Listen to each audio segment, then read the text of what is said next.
Good morning. Welcome to Top of the Morning by Mint, your weekday newscast that brings you five major stories from the world of business. It's Monday, April 7th, 2025. This is Nelson John. Let's get started. Last week, the Indian markets hit a speed bump, and it wasn't pretty. The Sensex tumbled over 2,000 points, the Nifty slid more than 600, and just like that, a two-week rally ended in a bruising loss. The trigger? Rising global trade tensions after Donald Trump's tariff hike announcement spooked investors worldwide. IT and metal stocks led the fall, nosediving 7 to 9%, while FMCG and banks held somewhat steady. FIIs flipped back to selling mode, adding fuel to the fire. But this week, high stakes. Markets may open with a jolt today, and retail investors could feel the heat first. GIFT Nifty futures, a key indicator of market sentiment, signaled a sharp 560-point fall in the Nifty. The RBI's monetary policy meet is set for April 9th, followed by IIP and CPI data. Add to that, TCS kicking off Q4 earnings on April 10th. Investors will be watching every number. Nifty's technical chart isn't offering much comfort either. Support lies at 22,600, and if that breaks, 22,100 could be next. Bank Nifty is, however, showing strength and could be the market's saving grace. Indian tax authorities are blaming Skoda Auto Volkswagen India for dragging its feet in a decade-long $1.4 billion tax dispute. At the heart of the tussle is how Skoda classified car parts imported for its Aurangabad plant between 2012 and 2024. The Customs Department says these should have been declared as completely knocked down kits, CDK parts, brought in for local assembly and taxed accordingly. Skoda disagrees and has taken the matter to the Bombay High Court. In a detailed affidavit, the Customs Commissioner accused Skoda of delaying the process by failing to provide critical data on time, even after repeated requests and reminders. Officials say documents remain missing, some as recent as this year.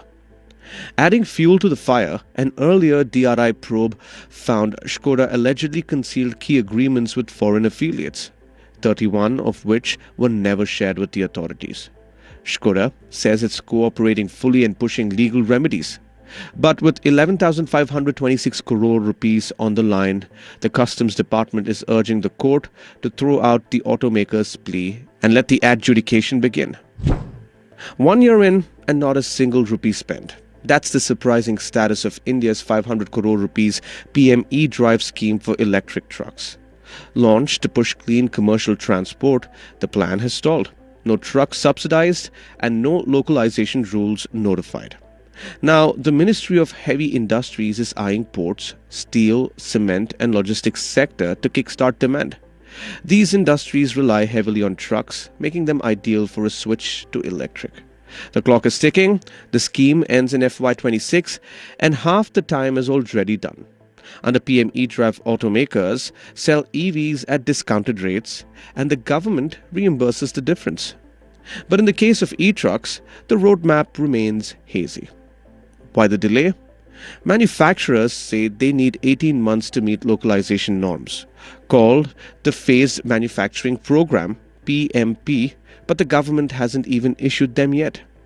Despite the policy gap, the market is quietly moving. Over 6,000 electric goods carriers were sold in 2024, up from 2,600 the year before.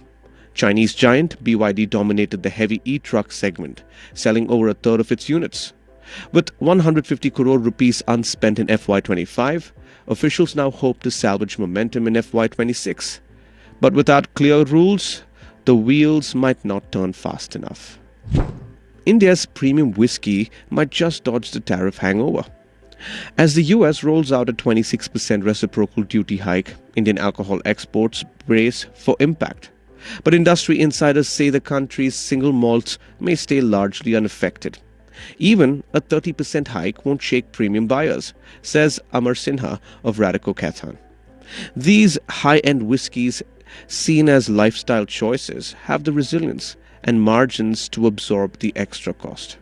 India's alcohol exports to the US jumped nearly 50% last year, touching $10.5 million. And while that's still modest, The potential is huge, especially in a US spirits market valued at over $540 billion. But here's the concern. The steep hike could hit small and mid-sized distillers and stall export momentum, especially in categories like ethyl alcohol, where duties were just 3.3%. Paul P. John of John Distilleries remains optimistic. Everyone's facing higher tariffs, so Indian malts will stay competitive. Still, industry bodies are urging the Indian government and the US governments to find a middle ground. Tariffs could disrupt long-term access if they drag on, warns Sanjit Padi of ISWAI. For now, India's premium spirits are holding their ground, but the sector's long-term buzz may depend on smoother global pours. Climate is now a matter of national interest. That's how Mallika Easwaran, chief economist at Shell, described the shifting global energy landscape. As protectionism rises and global trade fragments, countries are turning inwards, not just economically, but energetically too. In a world divided by trading blocs and regional alliances, Shell's archipelago scenario reflects today's reality. Fractured geopolitics, rising energy costs, and a pivot towards domestic alternatives. It's about reducing import dependence, Easwaran explains, especially for nations in the global south. For countries like India, that means leaning hard into renewables like solar and wind, not just for climate action, but to secure energy independence. But there's a downside. With global cooperation faltering, tech innovation and climate progress could suffer.